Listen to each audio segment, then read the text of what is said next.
My name is Samuel. I am 80 years old now. The story I want to share happened a very long time ago when I was only 17 years old. At that time, the world was quiet and simple in many ways, but fear was slowly growing everywhere. People did not understand how big the coming war would become. I lived in a small town in England with my parents and my younger brother, Leo. Our house stood near a narrow road and a small garden where my mother grew vegetables. My father worked at a train station in town. Every morning he woke up early and walked to work before the sun was high. Life in our town was peaceful before the war began. People knew each other very well. Neighbors spoke kindly in the streets, and children played together after school.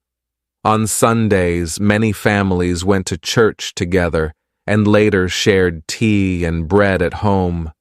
In the evenings, we always listened to the radio. The radio was the most important thing in our house because it told us what was happening in the world.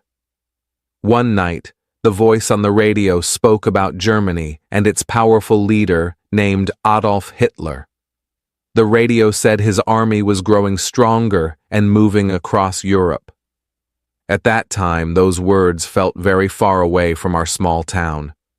I did not think war would ever reach us. I believed my life would continue quietly with school, friends, and family. But slowly, the mood in our town began to change. People spoke more seriously in shops and markets.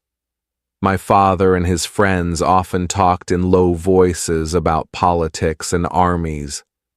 Sometimes they stopped talking when children walked into the room. One evening, my father came home from work with a very serious expression on his face. He turned on the radio immediately. The whole family sat together and listened carefully. The radio announcer spoke slowly and clearly. He said that Britain had declared war against Germany. The room became completely silent. My mother covered her mouth with her hand. My younger brother looked confused and did not understand what the words meant. My father sat quietly and stared at the floor.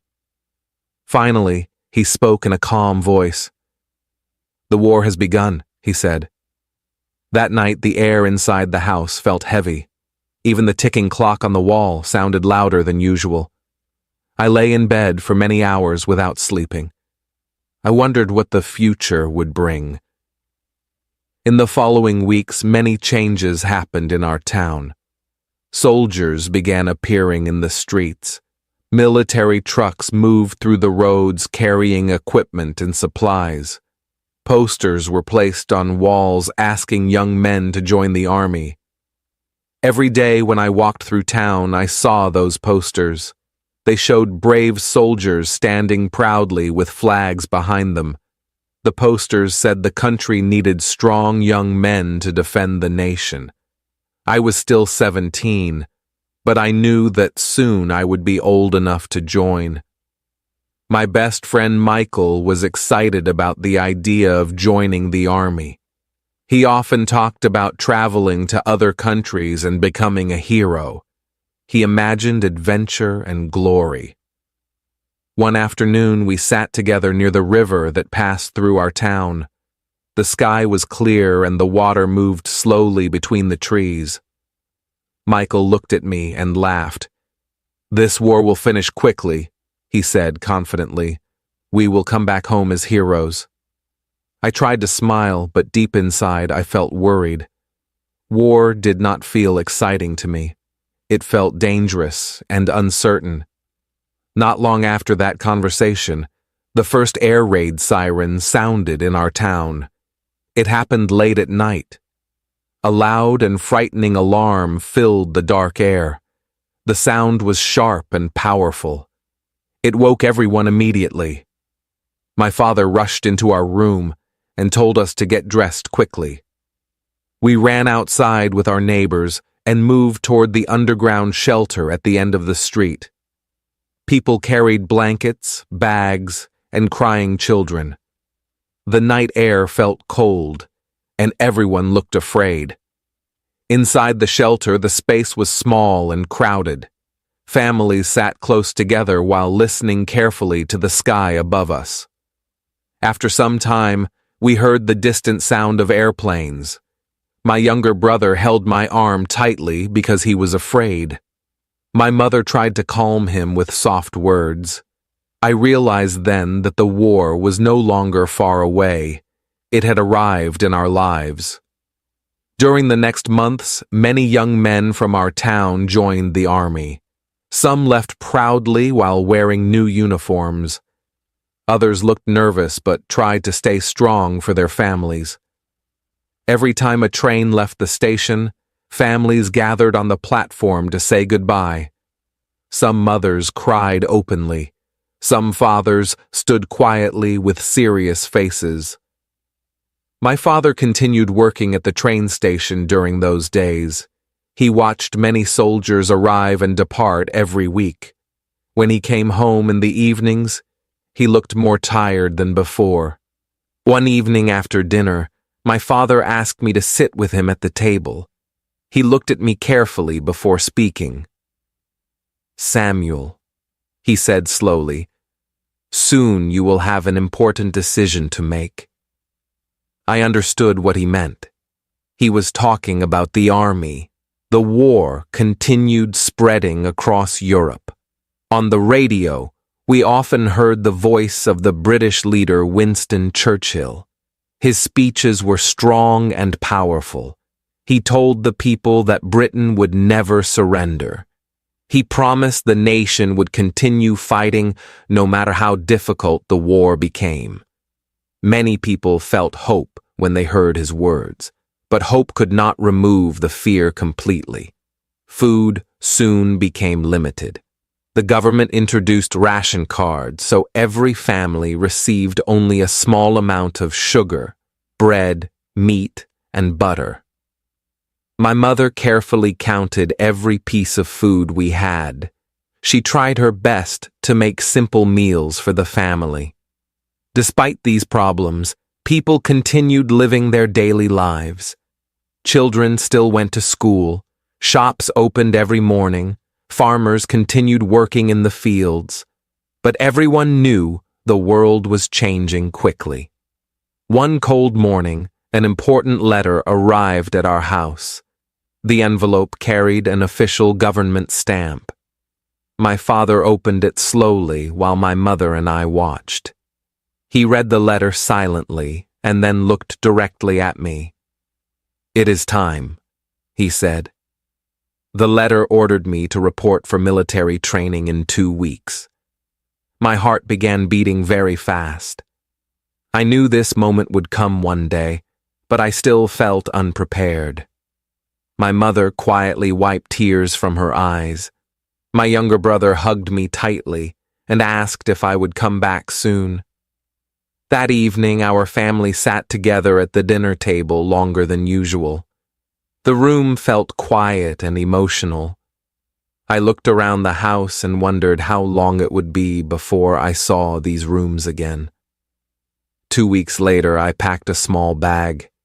Inside, I placed some clothes, a photograph of my family, and a small notebook where I planned to write my thoughts.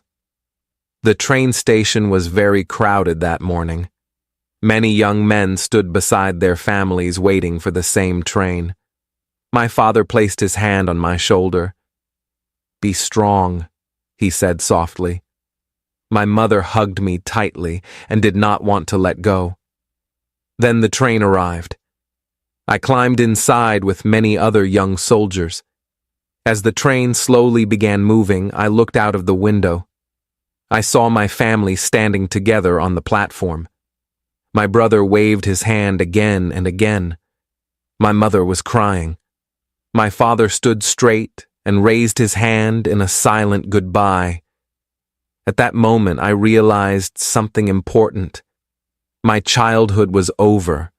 The train was carrying me toward a future that none of us could see, and my journey into the terrible world of war had only just begun. The train continued moving through the countryside for many hours.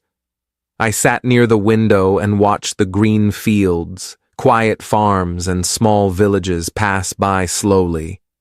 Everything outside looked peaceful, but inside the train, the atmosphere felt heavy and uncertain. Many young men were sitting silently, just like me. Some tried to joke and laugh to hide their fear. Others stared at the floor or looked out the windows without speaking. My best friend Michael was sitting 2 seats away from me.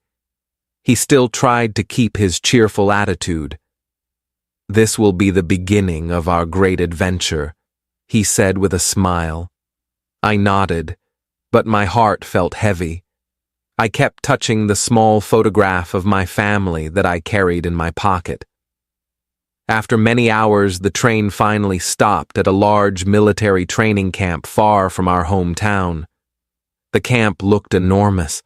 Long rows of wooden buildings stood across a wide-open field.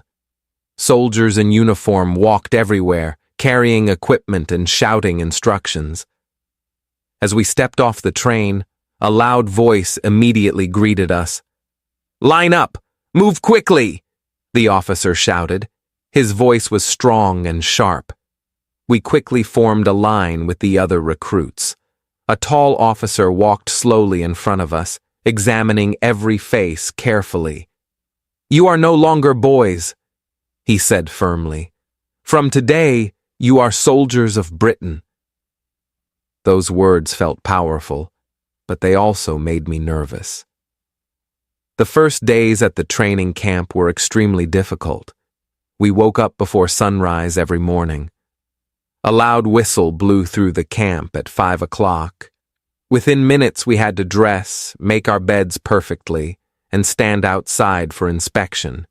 If anything was wrong, even something small, we had to repeat the work again. After inspection, we began physical training. We ran long distances across muddy fields. We climbed ropes, crawled under fences, and carried heavy packs on our backs. Many of us had never done such hard work before. By the end of the first day, my entire body felt sore. My legs were shaking, and my arms felt weak. But the instructors did not care about our pain. "You must become stronger," they repeated again and again. Michael still tried to stay positive. "This will make us tough soldiers," he said one evening while we rested in the barracks. But even he looked exhausted. After the physical training, we began learning how to use weapons. For the first time in my life, I held a rifle in my hands. The instructor showed us how to clean it, carry it, and fire it safely. At first, the weapon felt heavy and unfamiliar. When I fired the rifle for the first time, the loud sound shocked me. The force pushed my shoulder backward. The instructor watched me carefully. "You will get used to it," he said. Every day we practiced shooting at targets placed far away across the field. Slowly my aim improved, but I still felt uncomfortable holding something designed to harm another person. At night we returned to the barracks where long rows of simple beds filled the room. Some soldiers wrote letters to their families. Others spoke quietly about their homes and the lives they had left behind. One night, a young soldier named Thomas sat beside me. He came from a farming village far in the north. "I have never traveled so far from home before," he told me quietly. His voice sounded nervous. "My mother cried when I left," he continued. "She worries about everything." I understood his feelings very well. Every night before sleeping, I thought about my own family. Sometimes I imagined my father working at the train station. I pictured my mother cooking simple meals in the kitchen and my younger brother playing in the garden. Those thoughts made me feel both comforted and sad. Weeks slowly turned into months. Our training became more serious.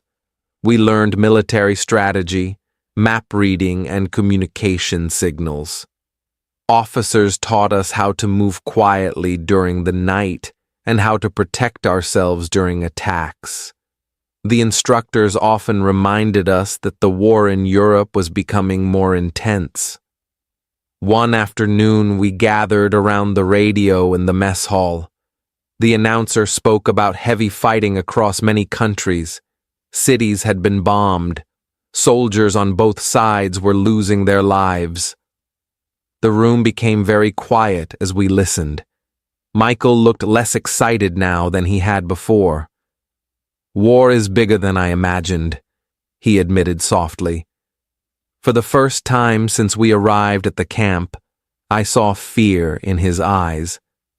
Despite the seriousness of our training, small moments of friendship helped us survive the difficult days. In the evenings, we sometimes shared stories from our hometowns. Some soldiers sang songs quietly, while others laughed about small mistakes made during training. These simple moments reminded us that we were still human. One evening, we received permission to write letters home. I sat at a wooden desk with a small piece of paper in front of me. For a long moment, I did not know what to write. Finally, I began slowly. "Dear Mother and Father, I hope you are all safe and healthy. The training here is very difficult, but I am learning many things." I did not write about the fear or the exhaustion. I did not want my family to worry more than they already did. Instead, I told them that I was becoming stronger and that I would make them proud. When I finished the letter, I folded it carefully and placed it in an envelope. Sending that letter made me feel a little closer to home. One cold morning, several months later, something important happened. All the soldiers were ordered to gather in the main field. Hundreds of young men stood quietly while officers walked along the lines. The camp commander stepped forward and began speaking. "Your training is nearly complete," he announced. A wave of tension passed through the crowd. "You will soon be assigned to different military units," he continued. "Some of you will remain in Britain for defense. Others will travel to different parts of Europe." Everyone exchanged nervous looks. No one knew where they would go. Later that evening, the list of assignments was posted on a large board near the headquarters building. A crowd of soldiers quickly gathered around it. I pushed through the group until I could finally see the paper. My eyes searched quickly for my name. Then I found it. Samuel Carter, Infantry Division, deployment to France. My heart started beating faster. France. That meant I would soon be sent directly into the war. I looked for Michael's name. He was standing beside me, reading the list carefully. Suddenly, he laughed nervously. "We are together," he said. His name was listed directly under mine. We would both be sent to France. For a moment, we simply stood there, without speaking. This was the moment when the reality of war truly became clear. A few days later, we received our official uniforms and equipment. The heavy boots, thick jackets, and steel helmets made us look like real soldiers now. But inside, many of us still felt like frightened young boys. Before leaving the camp, we were given one final day of rest. I spent most of that day writing another letter to my family. "Dear Mother, Father, and Leo, tomorrow we will leave the training camp. I cannot say exactly where we are going, but please do not worry about me." As I wrote those words, I realized how uncertain the future had become. I promised them that I would stay strong and careful. When night arrived, I lay in bed for a long time without sleeping. The barracks felt unusually quiet. Everyone was thinking about the same thing: The next morning, trucks arrived to transport us to the harbor. The sky was gray and the wind felt cold as we climbed into the vehicles. The long road to the coast passed through towns and villages where people stood beside the streets watching us. Some waved small British flags, others simply stood quietly with serious faces. They knew we were going to fight. When we finally arrived at the harbor, a large military ship was waiting. The ship would carry us across the English Channel to France. As we walked up the metal ramp, I felt my stomach tighten with fear. Michael noticed my expression. "We will survive this," he said quietly. I hoped he was right. The ship slowly left the harbor that evening. The cold wind blew strongly across the water. Many soldiers stood along the railing watching the coastline of Britain disappear in the distance. I stared at the fading lights of the shore. Somewhere beyond that horizon was my home, my family, and the peaceful life I had known before the war. Now, everything was changing. The dark sea stretched endlessly before us. None of us knew what waited on the other side. But one thing was certain. Our real experience in the war was about to begin. The ship rocked gently as we moved across the English Channel. At first I tried to look calm, but the cold wind and endless gray waves made my stomach feel heavy. Michael stood beside me, gripping the railing tightly. "I hope the storm does not get worse," he whispered. I nodded, but said nothing. Around us, soldiers were quiet, some speaking softly to one another, others staring at the sea with thoughtful faces. Everyone seemed tense, as if we all understood that danger was waiting somewhere ahead. After several hours, the coastline of France slowly appeared. Smoke rose faintly in the distance, and I noticed ruined buildings far from the water. I could hear small explosions in the distance. The war had already begun there, and now we were entering it. Fear gripped me tightly. My hands felt cold, and I held Michael's shoulder for reassurance. He gave me a small smile, but his eyes were full of worry. When the ship docked, we were ordered to move quickly. Officers shouted instructions, and soldiers ran to carry heavy equipment from the ship to trucks waiting on the shore. Everything felt chaotic. The smell of salt water mixed with smoke and dust.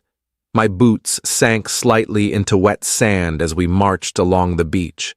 Soldiers were everywhere, some shouting commands, others helping wounded men who had already arrived. We were soon loaded onto trucks that took us to a small village behind the front lines. The village was quiet, but I could hear distant gunfire and the rumble of tanks. Some houses had broken windows, and the streets were empty except for soldiers moving cautiously. We stopped in a field near the village and were told to rest for a few hours before our first mission. That night, I lay on the cold ground under a thin blanket. The stars above were hidden by clouds, and the wind made a soft howling sound. I thought about my family back in England. My mother, father, and Leo were safe, but I was far away now, facing a world I did not understand. I wrote in my small notebook, "I am scared, but I must be brave. I must survive." Writing helped me feel a little calmer, though fear did not disappear completely. The next morning, we were woken before sunrise. Officers gathered us and explained our first assignment. We would move to a nearby forest to scout enemy positions and report back. It sounded simple, but I knew the reality would be very different. We were given rifles, maps, and a few supplies. My heart beat quickly as I adjusted the strap of my pack. Michael looked at me nervously. "We can do this together," he said, trying to sound brave. I nodded, though my stomach twisted with fear. The forest was dark and thick with trees. We moved slowly, trying not to make any noise. Every step felt uncertain. I imagined soldiers hidden among the branches, ready to attack. The sounds of birds and wind felt strange, almost unnatural given the tension. Suddenly, we heard shouting in the distance. A small skirmish had begun nearby. My heart raced. I lowered my rifle and followed the group carefully. Hours passed, and we finally reached a hill overlooking the enemy camp. From our hidden position, I could see men moving quickly, carrying supplies and preparing for battle. The sight was both terrifying and fascinating. These were real soldiers, not just figures in newspapers or on the radio. Some looked young like us. Others had faces worn by fatigue and worry. I realized then that war was not about adventure. It was about survival, about life and death every day. That night we returned to our base. We were quiet and exhausted. Many soldiers slept immediately, but I stayed awake thinking about what I had seen. I wrote in my notebook again, "War is real, not like the stories I imagined. People suffer. I hope I survive tomorrow." Michael fell asleep beside me, snoring softly. I envied his ability to rest, but my mind kept racing with thoughts of danger. The days that followed were filled with drills, small missions, and long marches. We moved constantly, never staying in one place for long. The sounds of distant bombing and gunfire reminded us that we were always close to danger.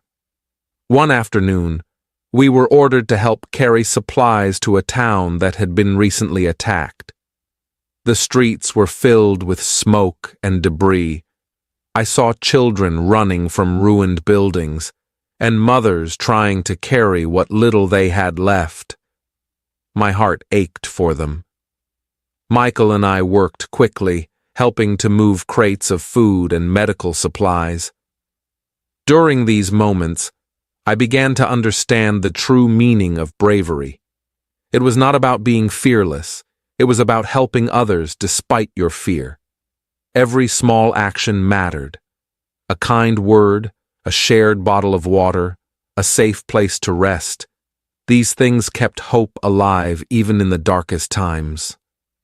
One evening after a long day, I found a quiet corner of the camp. I looked at my reflection in a small puddle.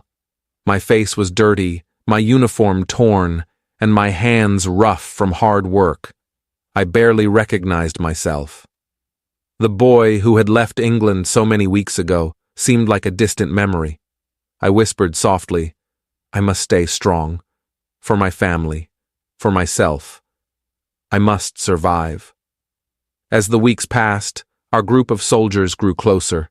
We shared stories of home, jokes, and small comforts like warm meals or a dry blanket. Michael became more serious, but always stayed by my side. The fear never left completely, but we learned to carry it quietly while focusing on our tasks. Then one day, we received urgent news. A nearby town was under heavy attack by enemy forces, and our unit was ordered to reinforce it immediately. We packed our equipment quickly, our hearts beating faster with the knowledge that we might see real combat soon. The officers reminded us to stay alert, follow orders, and protect each other. I looked at Michael, and we exchanged a silent nod. No words were needed. We were ready, in the only way soldiers could be ready, by relying on each other. As we moved toward the front lines, I realized something important. I was no longer a boy from a quiet English town. I was a soldier. The fear and uncertainty were still there, but I had begun to understand courage. Courage was not the absence of fear. It was moving forward, even when fear was strong.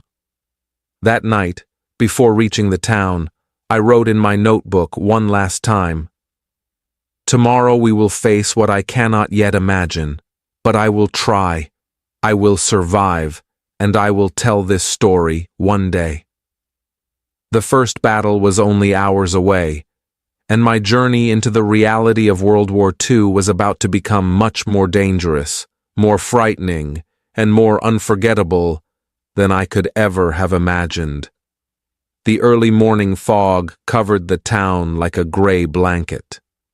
Michael and I moved quietly through the streets, following the orders of our sergeant. Every shadow looked like an enemy, every sound made me tense. Broken windows and rubble made the town look strange and frightening. I could smell smoke in the air. It made my chest feel tight. Soldiers whispered to each other as we went, carrying heavy packs and rifles. When we reached the main street, we saw soldiers from other units already waiting. Some were crouched behind walls or piles of bricks, their faces grim. Others checked their guns and equipment carefully. The sound of distant explosions made me jump. I gripped my rifle tightly and tried to remember my training. My hands were shaking, but I forced myself to take a deep breath. Michael was beside me, his face pale but determined. Suddenly the first shots rang out. They were sharp and loud, echoing through the broken buildings. We were told to advance carefully. I felt my heart pounding. Every step felt heavier than the last. Smoke and dust filled the air, making it hard to see. Soldiers ran across the street, some falling quickly, some shouting for help. I had never heard screams like this in my life.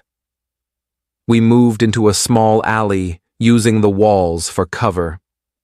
Bullets hit the bricks near us, sending small pieces of stone into the air. I pressed myself against the wall, trying to stay calm. Michael leaned close and whispered, "Stay close to me, Sam. We will be okay." I nodded, though my teeth were chattering. I could not think about being okay. I could only focus on surviving the next moment. A few soldiers ran past us, shouting orders and warning about enemy positions. I realized that war was chaos. Nothing followed a simple plan. Every second could bring danger. My mind raced with thoughts of my family back home. I imagined my mother preparing meals, my father working at the train station, and Leo playing in the garden. Those thoughts gave me a strange kind of strength. I could not leave them behind. I had to survive. We advanced slowly down the street. I saw soldiers in enemy uniforms moving quickly between buildings. The smell of gunpowder made me cough. I raised my rifle, but my hands trembled. A sudden explosion nearby threw me to the ground. Dust and debris covered my face.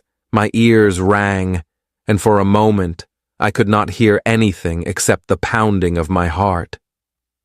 When the smoke cleared, I saw Michael helping a wounded soldier. I ran to him, feeling a mix of fear and determination. We found a small cellar to hide in. Inside, it was dark and cold. The walls were damp, and the floor was hard. We were not alone. Several soldiers were already there, tending to the injured. I saw men with bandages over their heads, faces pale with fear and pain. One soldier whispered, "I have never been so scared in my life." I understood him completely. I had never felt fear like this before. The hours passed slowly. Outside, the sounds of battle continued. Explosions, gunfire, and shouting filled the air. Occasionally, someone would run past the cellar, carrying supplies or helping the wounded. I stayed quiet, keeping my eyes and ears open. I thought about my training, but training did not prepare anyone for this.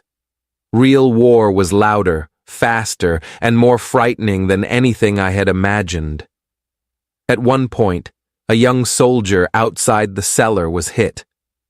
I watched him fall, and my stomach felt sick. Michael held my shoulder, and I tried to breathe slowly. I had to stay calm. I had to stay alive.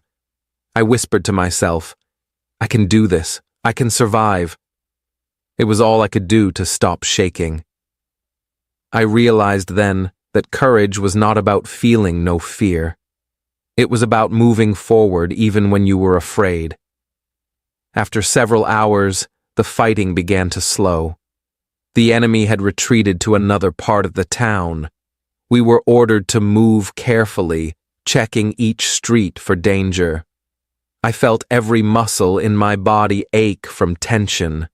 Michael and I moved together, supporting each other.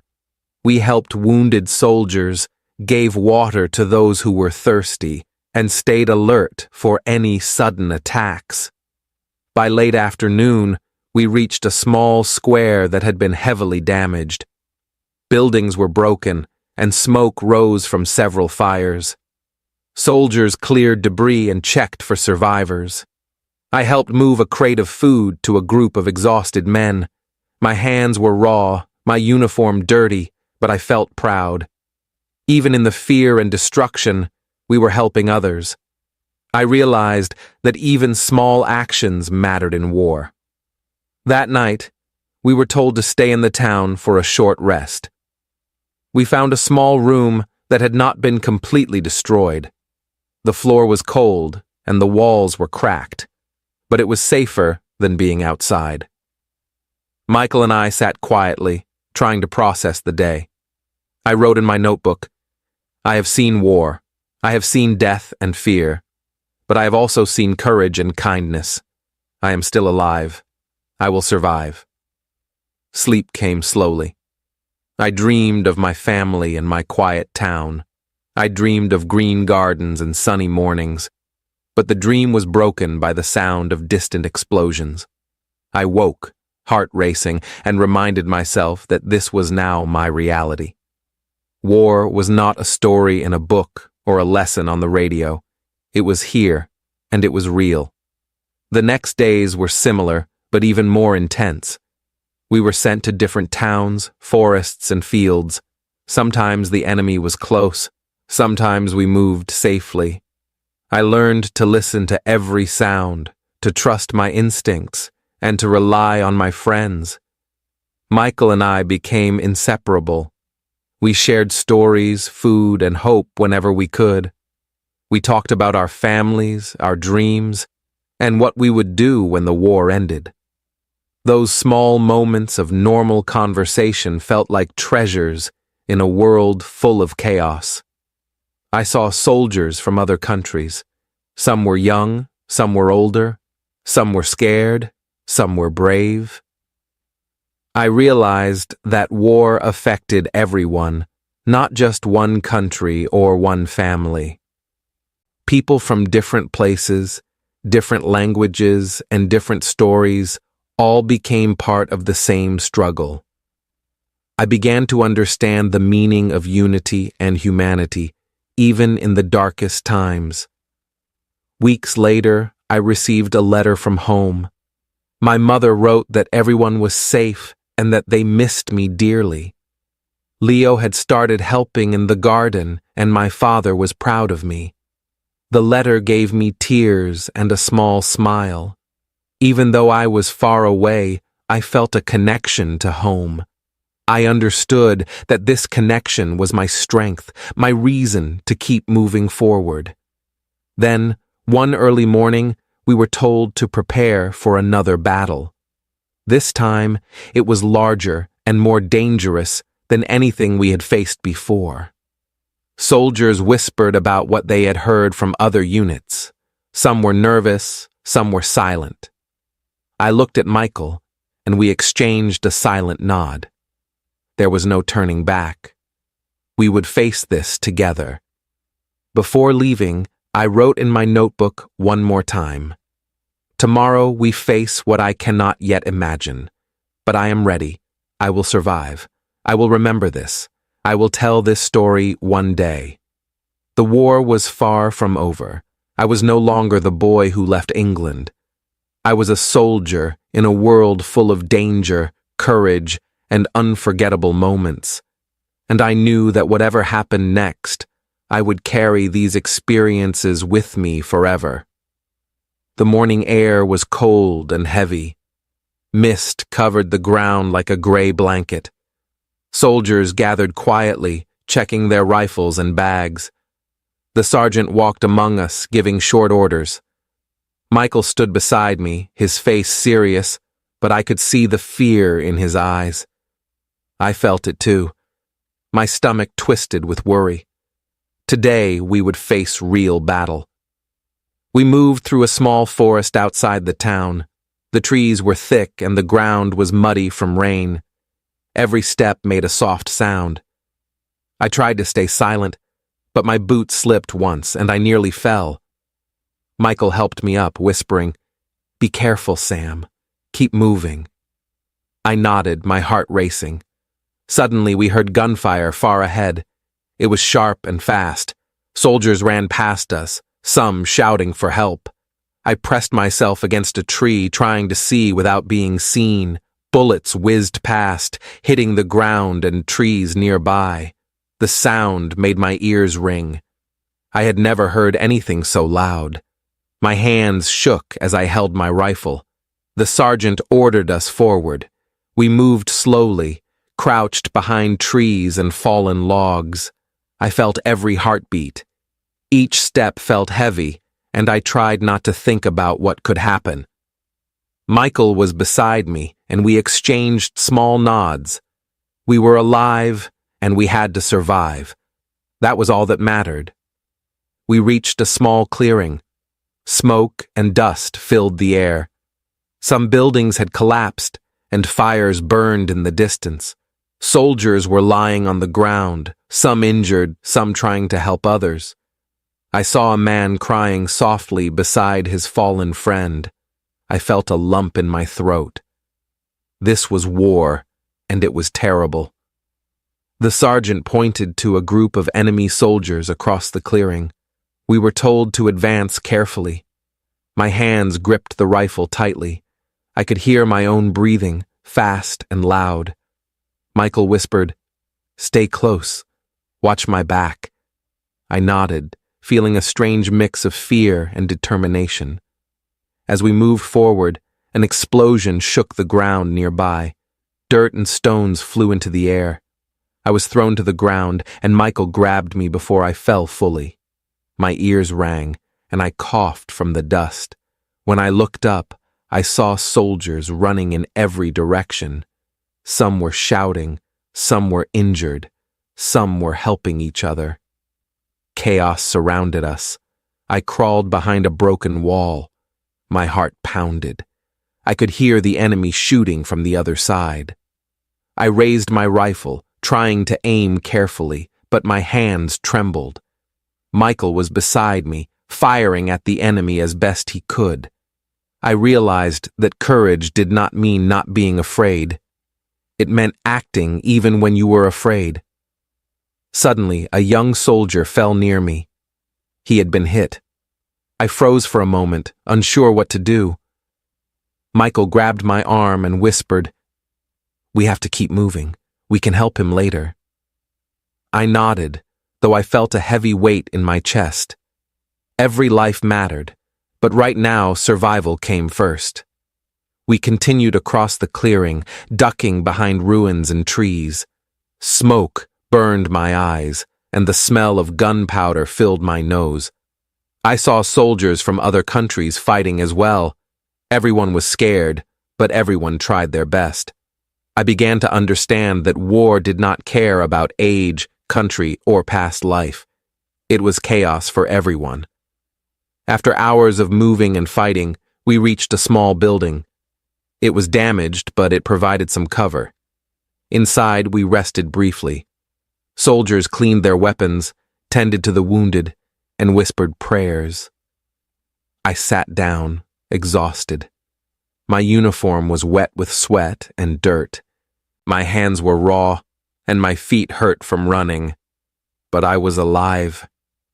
That thought kept me going. Michael and I shared a piece of hard bread and some water. We talked quietly about home. I told him about my mother's garden and my father's station. He told me about his little brother and the games they played.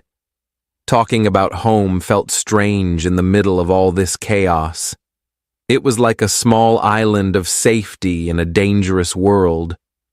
The sergeant came in and gave new orders.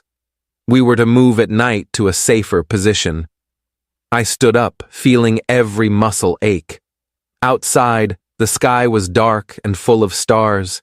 It was beautiful and calm, so different from the war below. I took a deep breath and tried to remember the world before all this. It gave me strength. As we moved through the night, I thought about my family back home. I imagined my mother counting vegetables, my father walking to the station, and Leo playing near the river. Those thoughts were like a warm light in the darkness. I realized that even in the middle of war, hope could exist. Even small memories could give courage. The next day, we faced more fighting. We helped wounded soldiers and learned to move quietly and carefully. I saw men and women showing courage I had never imagined. Soldiers risked their lives to help others. I learned that bravery was not always about fighting. Sometimes it was about helping, sharing, and staying strong when everything seemed lost. Weeks passed. I grew stronger and faster. My training, fear, and experience shaped me.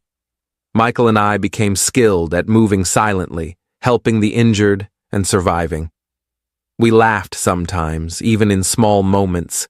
That laughter felt strange, but it reminded us that we were still alive and still human. Then, one afternoon, we received news that the enemy had retreated. Our unit was to move into a town that had been abandoned.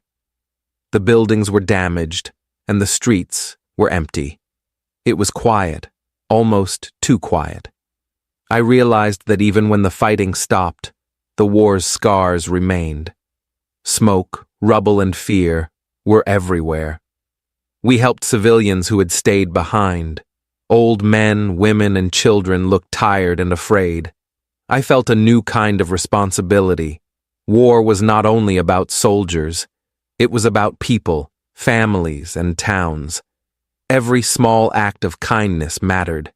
Every bit of food or comfort made a difference. At night, I wrote in my notebook, I have seen death and fear. I have seen courage and hope. I am learning to survive and to help others. This war is terrible, but I will continue. That night, I lay down on the cold floor of an abandoned building. I thought about home again. I thought about my mother, father, and Leo. I promised myself that I would survive, not only for me, but for them. I promised that when the war ended, I would return and tell my story. The next day, we were moving near a small village when an explosion shook the ground. I fell to the earth, pain shooting through my leg. I tried to stand, but my leg would not support me. Smoke and dust filled the air, and I could hear soldiers shouting. Michael ran to my side, lifting me carefully. The medics arrived quickly. One of them checked my leg and shook his head. "It's serious," he said. "We need to get you to the hospital now." I was lifted onto a stretcher. The pain was sharp, and my heart raced. I had never been so afraid in my life. Michael held my hand tightly. "You will be okay, Sam. I promise," he whispered. The hospital was noisy and full of injured soldiers. I was carried to a small room, and the doctors worked quickly. I closed my eyes, feeling exhausted and scared. When I opened them again, I saw her. She was a nurse, young and kind. Her uniform was white, and her hair was tied neatly. She looked at me with soft, calm eyes. "Hello," she said gently. "I'm Anna. I will take care of you." Her voice was soft but strong. I felt my heart beat faster. She carefully examined my leg, her hands gentle and steady. I could see the worry in her eyes, but also determination. I trusted her immediately. Days passed as I recovered in the hospital. Anna visited me every morning, bringing clean sheets, warm tea, and small smiles. She talked to me quietly about life before the war. I learned that she loved reading and music. Every day, I looked forward to her visits. When she laughed, even quietly, it felt like sunlight in the room. One evening, after a long day of treatment, Anna stayed by my bedside longer than usual. I looked at her, trying to find the right words. I'm glad you are here, I said softly. She smiled, and her hand brushed mine gently as she adjusted my pillow. My heart jumped. I had never felt this way before, not in the chaos of war. I'm glad you are alive, she said quietly. Many soldiers do not make it. You are strong, Samuel. Her eyes were full of warmth. I felt a strange comfort. For the first time in weeks, I forgot about the explosions, the smoke, and the fear outside. I only felt her presence. The next night, the hospital was quiet. I could hear distant footsteps and the soft ticking of a clock. Anna came to check my leg. As she leaned closer to adjust the bandages, our eyes met. The room felt smaller, warmer. My heart raced, and I realized I had never felt this close to anyone before. She smiled softly. You must rest. Your leg is healing, and you need strength.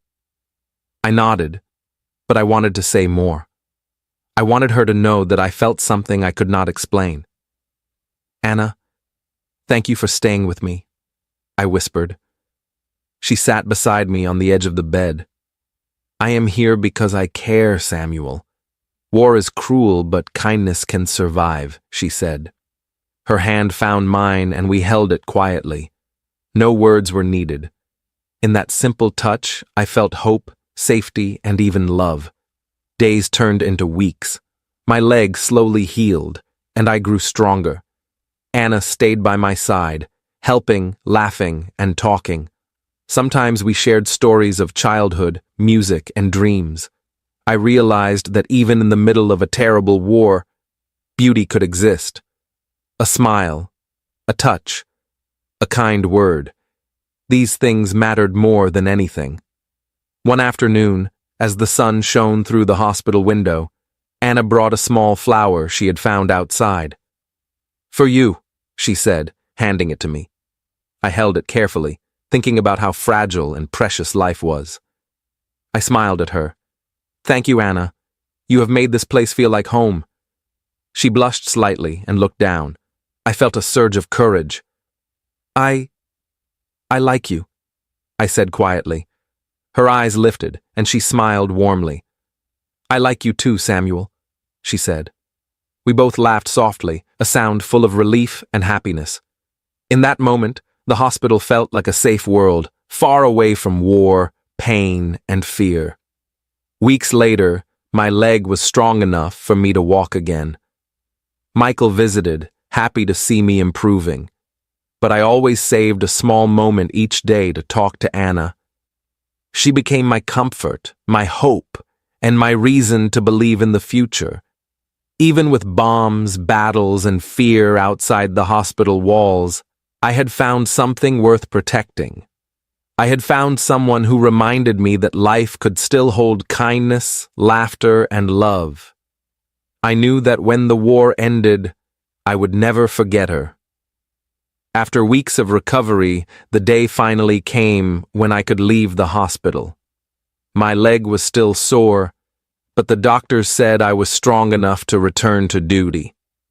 I packed my small bag with the uniform, my notebook, and the photograph of my family I always carried.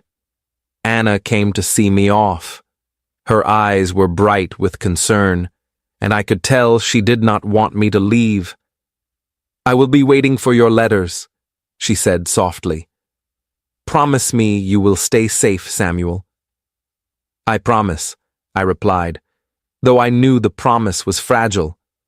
The world outside was dangerous, and every day carried uncertainty. I watched her hand wave gently as I walked away, feeling a mixture of hope and fear. The war had taken much from me already, but Anna's kindness reminded me that life could still hold beauty. Returning to my unit was both familiar and strange. The streets of villages we passed were scarred by destruction. Burned buildings and empty homes made the world feel smaller, more frightening. My friends Michael and Thomas greeted me with smiles, though their eyes held the same worry I felt. Every young soldier understood that survival was never guaranteed. Our orders were to move to the front lines in France. I had never imagined the world beyond my small English town, yet now I faced open fields, thick forests, and villages torn apart by bombs and gunfire. Each day brought new challenges. We marched for hours, sometimes in mud and rain, and at night we slept in tents that barely protected us from the cold. One morning, as we approached a small village, the ground shook violently. Artillery shells exploded around us. I fell to the ground instinctively, clutching my uniform and praying silently. Michael shouted my name, and I called back. We moved together, crouching behind broken walls and debris. The sounds of war were deafening, shouts, gunfire, and the distant cries of the injured. Amid the chaos, I realized something powerful. Fear was strong, but courage was stronger. Every soldier around me, every comrade, fought not because they were fearless, but because they had someone to fight for. Family, friends, home. I thought of my parents, Leo and Anna. They gave me strength I had not known I possessed. Days turned into weeks, and battles continued. We saw villages captured and lost, towns burned and rebuilt. Each day carried exhaustion and sorrow. I wrote to Anna whenever I could, careful with my words, but honest about my fears. I see so much destruction, I wrote, but I remember your smile, and it keeps me going. I will survive. Letters came back from her, too. Each one felt like sunlight breaking through dark clouds. She told me stories about the small English town, about my family, and about simple joys like baking bread or reading in the garden. Her words reminded me why life was worth protecting. One evening, after a particularly fierce battle, I found myself alone for a few minutes behind a broken wall. I sat on the cold ground and thought about how much I had changed. The boy who had left England was no longer there. He had been replaced by someone who had seen the worst of the world, yet still hoped for the best. I remembered my first night in the air raid shelter, the fear in my younger brother's eyes, the heavy silence in our home when war began, and I remembered Anna's hand in mine, her soft words, and her unwavering care. In that moment, I realized that even in war, love and humanity could survive. Several months later, we were ordered to take part in a major operation near a river crossing. The mission was dangerous. Many soldiers did not return. I moved carefully, my heart pounding with fear, yet I carried memories of my family and Anna to keep me steady. Bullets flew past, explosions shook the ground, and chaos surrounded us. I held my rifle tightly, moving with the unit. During the battle, Michael fell beside me. I tried to help him, but a shell exploded nearby, and we were separated. For hours I crawled through mud and debris, calling his name.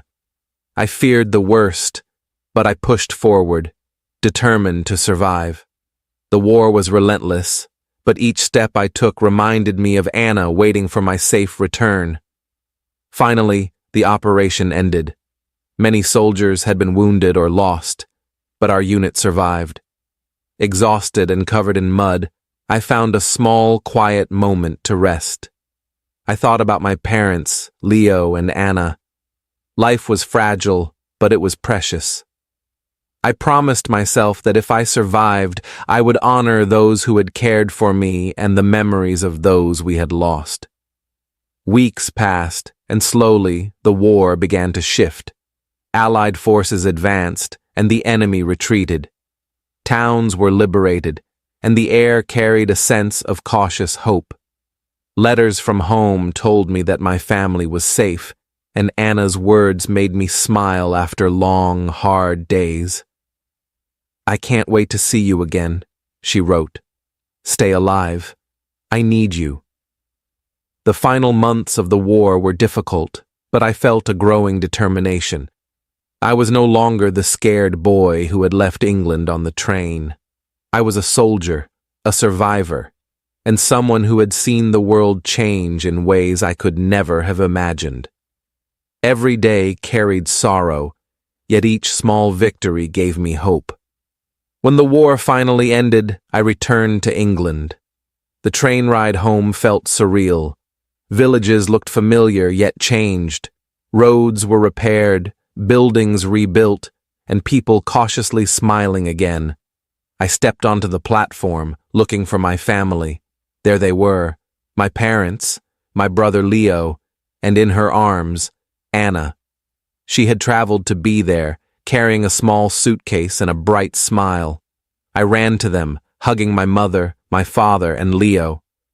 Anna stood quietly, watching with gentle eyes. I walked to her, taking her hand in mine. "I made it," I said, my voice full of relief. "You did," she whispered. "You kept your promise." We stood together on the platform, the noise of the train station fading behind us. For the first time in years, the world felt safe. I realized that love and courage had carried me through the darkest times. Anna's kindness had reminded me that even in the midst of war, life could hold beauty, laughter, and hope. In the months after the war, I returned to my hometown. The garden my mother had tended was still there, though the flowers were new. The streets were busy again, children laughing and playing, and neighbors greeting each other warmly. Life had returned, though it was different from before. Anna and I married in a small ceremony with my family. The years of fear and suffering had created a bond stronger than anything else. She had stayed in my heart through every letter, every memory, and every moment of uncertainty. Together, we built a life full of quiet happiness and love. Sometimes, in the evenings, I sit in my chair and think about those years. I remember the fear, the loss, and the courage. I remember the people who fought bravely and the friends I lost along the way. And I remember Anna, who taught me that even in the darkest times, love could survive and guide you home. Now, at 80 years old, I tell this story so that people understand the price of war and the value of life. I tell it for young people who may never experience such times, so they can appreciate peace, kindness, and the strength found in love and family. If you are listening to this story on Cozy English Story, I hope it reminds you that even when the world seems frightening, hope and courage can carry you through. Never forget that small acts of care, letters from loved ones, and simple human kindness can make the impossible feel possible. Thank you for listening to my story. If you enjoyed it, please subscribe to Cozy English Story, share it with your friends, and leave a comment telling us which part of Samuel's journey touched you the most. Every like, share, and comment helps us create more stories that teach, inspire, and bring comfort to English learners all around the world. Remember, life is fragile, love is powerful, and courage is always within reach.